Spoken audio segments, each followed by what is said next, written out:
Hey there, Stephanie Joy with All Things Social Security and the Law Practice of Joy Disability. Here's a short little segment from our recent live stream Q&A that we have every Wednesday at 1 p.m. Eastern Standard Time on the YouTube channel, All Things Social Security. Enjoy, and if you have any questions, leave them down below in the comments, and I will be sure to get to them. Thanks so much. Bye-bye now. Focus Lady says, if severe mental illness causes someone to be afraid to go to the doctor or visit the Social Security office, is that considered to be a listed condition? No. Your alleged symptoms are not listings. It's what shows up in the medical records to prove you meet a listing. So if you don't go to the doctor and you have no medical records, you are never going to meet a listing. All right. Some people are afraid to go to the doctor and still get there. Or they have to be, if someone is that severely mentally ill, which by the way is really severely mentally ill, it might be an agoraphobia even, then sometimes the best bet is to be voluntarily or otherwise committed to a psychiatric hospital to be stabilized on the proper, if there is such a thing, proper medication regime, so that you can at least have a little bit more control over your decisions to go to the doctor and not have a heart attack when doing so. So I know people are like, I don't want to go to the hospital. Well, right, it's free. It's a free country. I'd rather not prove my case or get stabilized so I can avoid the I mean, they can knock you out. I mean, it's a horrible choice. I get it, but it is a choice. Bite the bullet and do what we have to do to get the evidence, or we don't. And then if we don't, and we're that severely mentally ill, I do think something's going to catch up most likely to the person eventually.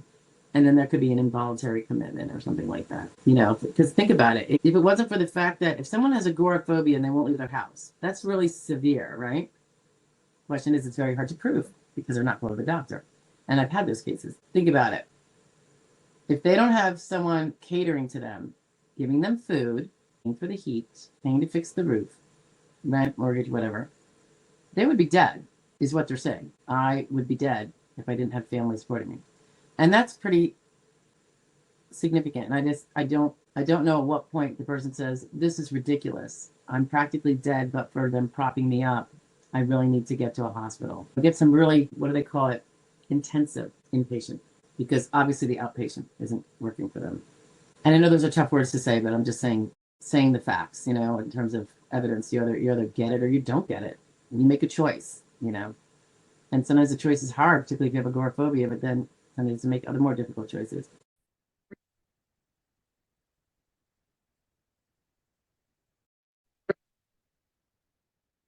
I had the challenge today of explaining to somebody the very high threshold of medical evidence that is needed for a mental health impairment that would rise to the level in and of itself of making someone disabled.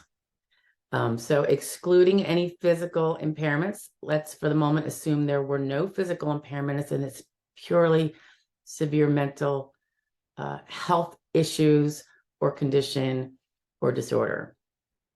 And interestingly, I'm doing this on a day, it is Memorial Weekend, and I just want to wish everybody a very meaningful and memorable Memorial Weekend.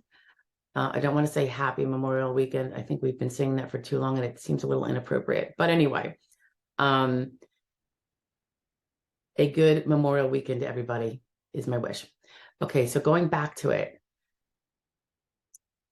Let's assume someone for the moment is under 50, because that's going to be where the highest burden is to prove someone is unable to do all of the occupations that exist in the national and regional economy in substantial numbers, because that is the burden. Okay, and there are no special little age-related loopholes, if you will, for those under 50. So if someone comes to me and has a mental illness diagnosis, and they are sure, or it's their loved one perhaps that comes to me, they don't believe that person is going to be able to sustain a job. They've been trying perhaps and have been unsuccessful due to the symptoms of their disease or disorder or condition. Okay, so let's say it's schizophrenia, and I think we're going to have, or we had a recent video on the listing level for that, but let's look at the evidence that would help show it could get someone to a listing level, or the more traditional residual functional capacity method of proving disabled. A diagnosis will not do it. If you're thinking otherwise, watch the video on why a diagnosis will not do it. Okay. So there are ways, there's evidence that exists oftentimes for those with very severely symptomatic mental health condition.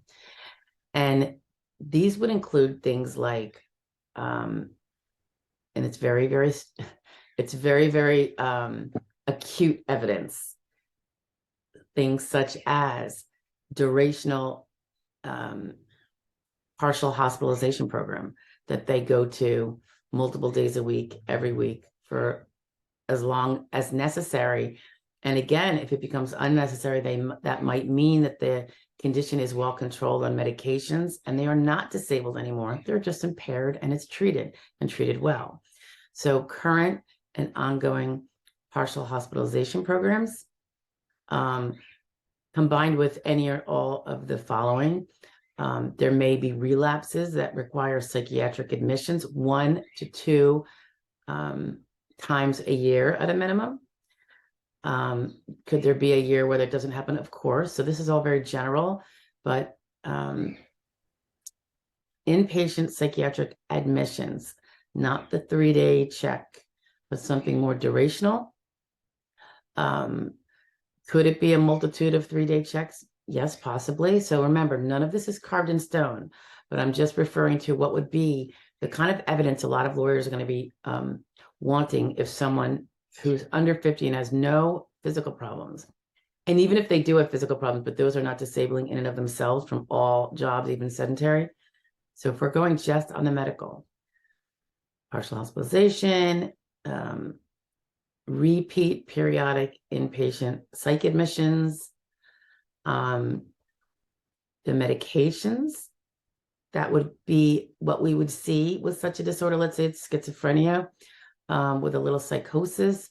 We would expect to see antipsychotics being taken and not being ignored. I know sometimes people stop taking the medication because it doesn't make them feel good in a different way. That can be a double-edged sword. Frequent or not infrequent need to adjust medications because they cycle out of them. They don't work for long. They might work sometimes and then they're not. That is a big sign of a person who has there's limited control over his or her condition. So that would be positive evidence, although it's not positive for the person's health, of course.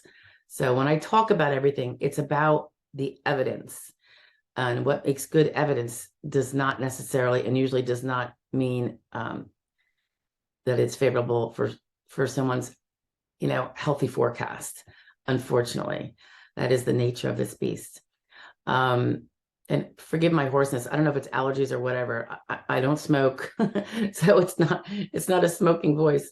Although I did smoke when I was younger, stupidly, but it's been a good 20 years. Okay, what else with the mental health?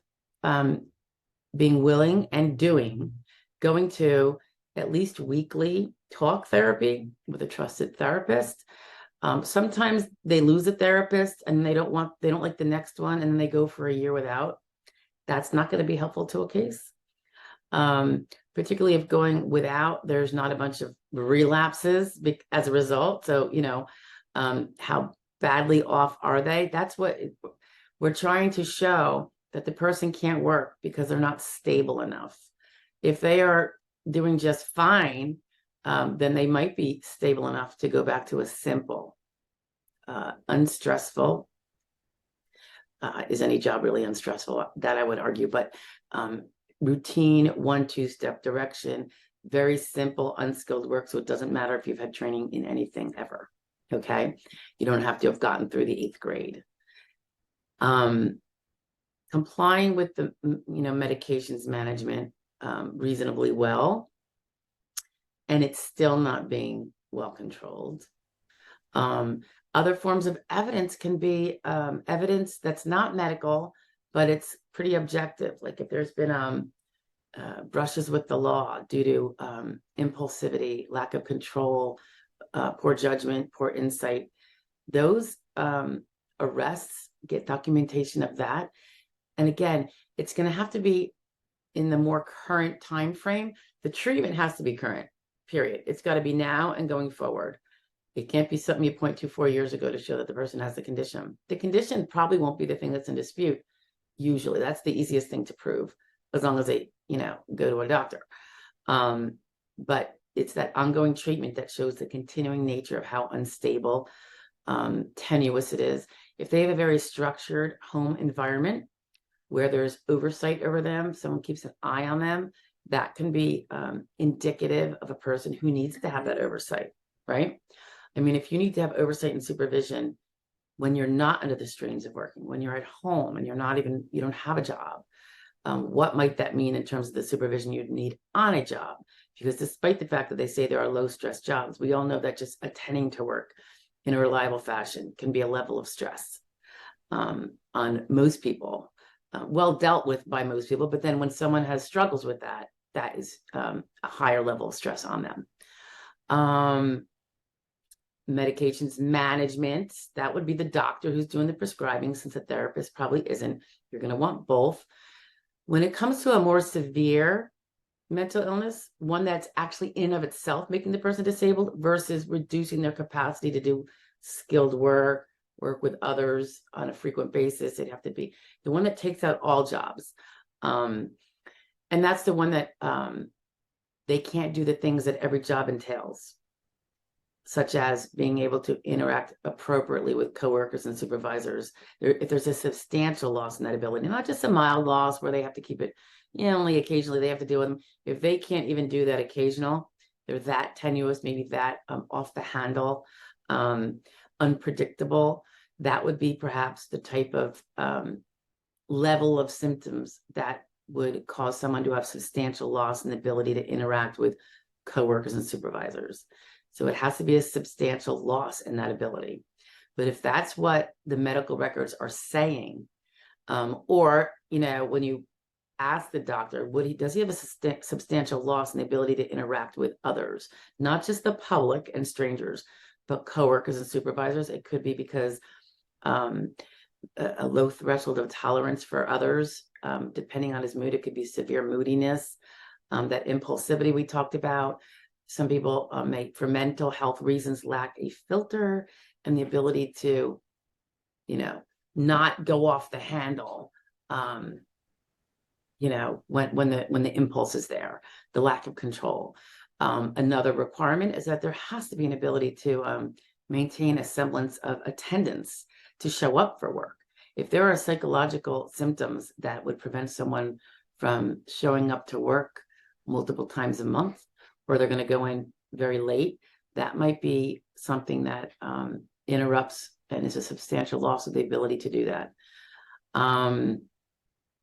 If a person can't adapt to like routine workplace changes, nothing major, but when things change up at work and there has to be a change, maybe they move, work spaces or a process in that 1-2-step process of a simple job. If the person would have a very difficult time and would not be able to perhaps make that adjustment without a big hullabaloo and interrupting the whole workplace, that lack of ability to minorly adjust to typical adjustments that have to be made at work would be potentially something that would eliminate all jobs. So that's kind of probably a video for a different day when we go through all of those things. But the point of this video is about the evidence needed to show that those things might not be available for a person. They might be substantially lost. I think I was just talking about the legal ramifications. Sometimes there could be fighting, brawls, road rage, shoplifting, believe it or not. If a person has, 1, 2 more, because they're not able to control their decision-making in a responsible manner, that can be a strong piece of evidence, even though that's not medical evidence. So that's a very good piece of non-medical evidence. Third-party statements can be helpful. They're not medical evidence either. And obviously, when they're coming from family, there is that little edge of conflict. It's allowed though, but it's just not going to necessarily hold the same weight by the fact finder or the judge, because the family cares and the family is emotionally involved. But there could be others. Like, for instance, if you can get your hands on a coworker where they used to work and how that job ended. Let's say it was because of a brawl. Let's say it's because he would fly off the handle, or let's say he or she would break down and cry, or would be talking to themselves because they were hearing voices or seeing things. Third-party statements as to what they witnessed, particularly if it's a non-family member, but it can also be family members. But the more you can get that's not family, or not someone emotionally attached with a conflict there, can be helpful. So again, the need for the weekly therapy and the regular mental health treatment is very important. But just regular garden variety counseling with medications management when all's going well, that is not going to be a winner, I think most of us would find, because not to prove that the person is mentally disabled from all jobs, okay? It has to be something more. It's got to be where that isn't enough. They still have to go to the hospital with these relapses, psychiatric admissions. It could be ER visits. It could be the police have to be called because the person's out of control. And then there might be a hospital visit as a result, or not. It has really got to be really robust and current ongoing. If it's not current ongoing, then there's no evidence of a current ongoing severe problem. The belief will be that there's a problem, but guess what? Most workers have mental health issues, I think, in this day and age. So you have to be able to set yourself apart as to why your mental health condition or your loved ones is so severe that they cannot sustain even the simplest, easiest job on a sustained basis. That means full-time and on an ongoing basis. And I want to say the general rule would be 6 months for that. So if they try and they keep getting the boot within, 2-3 months, that could be indicative, but it would be good if one can get the reason why the job didn't work, not from the person themselves necessarily alone, but from the employer. Again, it happens a lot where someone gets fired because of their attitude. And we're trying to show that it's not just attitude. It's a symptom of the medical condition and the fact that it's not well controlled.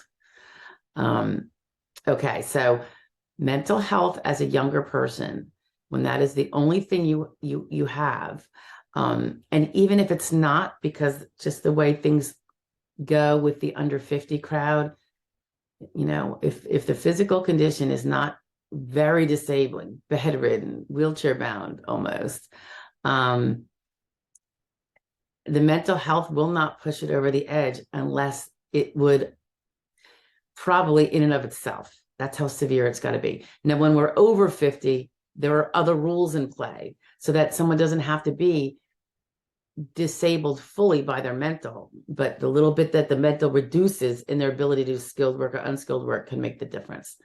That's a whole different issue, though. I'm just talking about the evidence needed to show that it's a severe and disabling mental condition in and of itself. Okay. Really, really major evidence, guys. It is huge. Pardon my dog, buddy. Anyway, I hope that helps. If you haven't started to get this, but the shoe fits, you've got to start. You've just got to make it your full-time job. Get that treatment, so that those documents are all going to be there in a year from now or 6 months from now. And we don't want to see people going into psychiatric admissions.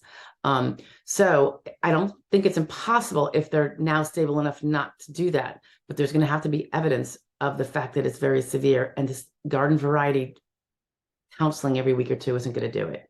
So that counselor has got to be very astute about how much they have to be on top of you, how strong those medicines are, how difficult it still is, but you're maintaining. And a sheltered lifestyle, if you are well cared for in a sheltered home life with family, or in a halfway house because you can't do it on your own, that would be huge evidence too, that you need to be very sheltered. When you go out in public, perhaps you always have to have someone with you, but that's going to have to be described by the medical provider, not just you, because what we say and you say is not medical evidence. So we need these medical providers to be very articulate and care enough to share those facts, okay? And not to use the HIPAA carve out about psychotherapy records to avoid actually explaining the other things they're supposed to talk about, which is diagnoses, symptoms, mental status at every session. Those things are what can really bring forward a case and provide the evidence needed without the need for psychotherapy records of the details of the conversations, not necessarily, but they can certainly speak to if the person hallucinates, audio, visual, very, very important. It's a big sign of instability. Okay, guys, if I think of any more, I'll put them together and share them to you. Be well now. And again, Memorial Weekend. I hope you have a good one. Hug those that are near you. Bye now.